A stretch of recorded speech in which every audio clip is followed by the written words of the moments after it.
RFK Liver Advice. A misguided solution to rising food costs. Health and Human Services Secretary Robert F. Kennedy Jr. recently suggested Americans struggling with high beef prices should switch to cheap cuts of meat, specifically liver, as a more affordable protein source.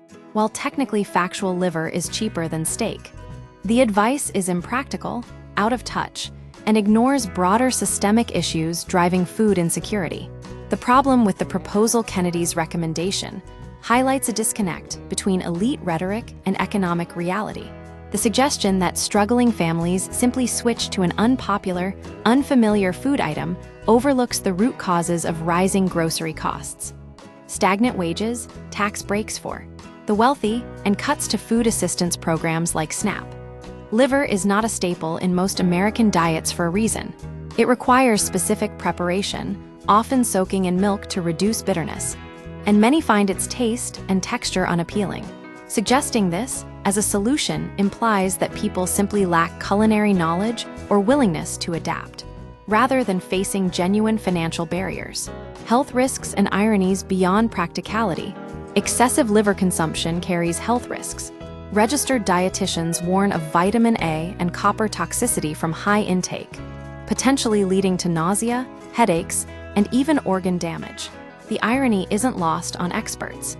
Kennedy, known for promoting high-saturated fat diets, suggests a nutrient-dense food while simultaneously supporting policies that deregulate meat processing and reduce food safety standards.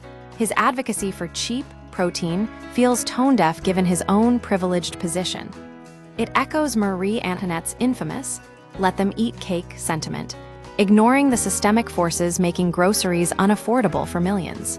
Better alternatives. If affordability is the concern, there are more realistic options than forcing Americans to acquire a taste for liver.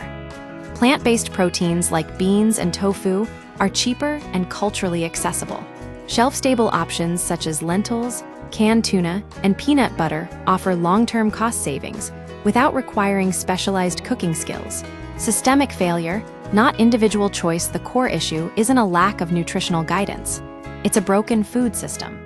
The government's role in regulating meat processing, funding food assistance, and addressing economic inequality is far more critical than telling people to eat liver.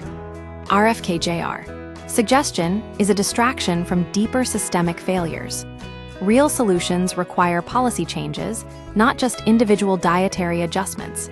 The idea that people struggling with food insecurity need to simply eat cheaper protein misses the mark entirely.